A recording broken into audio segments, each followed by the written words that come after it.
भक्ति काल का सामाजिक और राजनीतिक परिदृश्य। आज का व्याख्यान एमए द्वितीय सेमेस्टर हिंदी के छात्रों के लिए है, जो कि नई शिक्षा नीति के पाठ्यक्रम में संग्रहित है। भक्ति आंदोलन एक महत्वपूर्ण मुद्दा है। हिंदी साहित्य के अंतर्गत भक्ति काल स्वर्ण युग के रूप में जाना जाता है। लेकिन यदि इस बात को यदि हम ध्यान से देखें तो उस समय की परिस्थितियां बहुत अनुकूल नहीं थीं।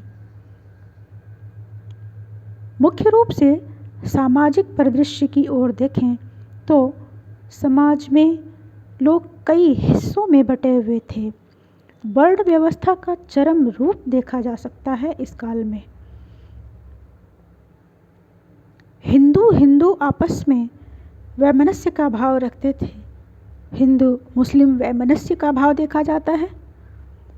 हिंदू छुआछूत का भाव रखते थे और स्त्रियों को द्वितीय दर्जे का नागरिक माना जाता रहा। उन्हें उनके हक और अधिकार से वंचित किया गया।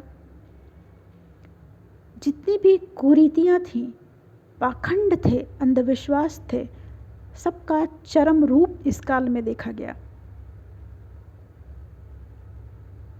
स्त्रियों को बलात् उनके अधिकार का हनन एक सामान्य सी बात थी। राजा महाराजाओं के शासनकाल में हिंदू अपने आप को बहुत ही असहाय सा महसूस कर रहे थे। यह एक सत्य है और जिस पर अलग अलग विद्वानों ने अपने अलग अलग मत जाहिर किए हैं। इस समय में जो सामाजिक विशृंखलता देखी जाती है वह एक अच्छी स्थिति नहीं कही जा सकती। यह पूरी तरह से स्पष्ट किया जा सकता है कि सामाजिक वातावरण अशांत था, संघर्षपूर्ण था और हिंदू जनता अपने अस्तित्व के लिए, अपने धर्म की स्थापना के लिए और अपने आसपास का परिवेश शांत बनाने के लिए बहुत ही संघर्षरत थी। वहीं मुस्लिम शासकों के प्रभाव बढ़ते जा रहे थे, जिनकी वजह से हिंदुओं में असुरक्षा का भाव पनप रहा था। साहित्य की ओर चलें, चित्रकला की ओर चलें तो संगीत का भी एक सामान्य स्थिति देखी जाती है। वास्तुकला, चित्रकला, संगीत की एक आदान प्रदान का जो स्थिति है वो बन रही थी और इसका एक परिदृश्य स्वाभाविक रूप से बन रहा था, स्वाभाविक विकास हो रहा था। राजनीति की तरफ चलें तो राजनीतिक परिस्थिति भी कुछ अच्छी नहीं थी। संघर्ष यहाँ भी था, अशांति यहाँ पे भी थी। भारतीय जनता मुस्लिम शासकों के अत्याचार से त्रस्त थी। हिंदू अपने अस्तित्व के लिए संघर्षरत थे, वहीं मुस्लिम अपने आधिपत्य के लिए चढ़ बढ़ करके अत्याचार कर रहे थे।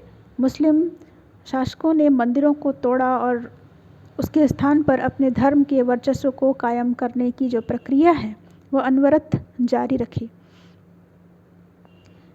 बहुत सारे शासक ऐसे थे जो असहिष्णु कहे जा सकते हैं, जिन्होंने भारतीयों के लिए उदार भाव जरा भी नहीं रखा। लेकिन वहीं कुछ ऐसे शासक हुए, मुस्लिम शासक, जिसमें टोडरमल, अकबर, इन लोगों ने अपने शासनकाल में हिंदुओं के प्रति उदार नीति अपनाई, सहिष्णुता का भाव रखा और उनके जो कार्यशैली है उसमें बहुत सारे संशोधन किए। जैसे भूमि स्वामित्व से संबंधित संशोधन का कार्य किया गया। लोगों में जो असुरक्षा का भाव था उसको भी दूर करने का प्रयास किया गया। तो उस शासनकाल में या उस समय में दो तरह की स्थितियां देखी गईं, जिसमें कुछ सहिष्णु थे तो कुछ नहीं। सार संक्षेप रूप में कहा जाए तो भारतवर्ष की जो मध्यकाल की जो स्थिति है वह अच्छी नहीं थी। अशांतपूर्ण वातावरण और संघर्षपूर्ण वातावरण का बोलबाला था, जिसको दूर करने के लिए कुछ संत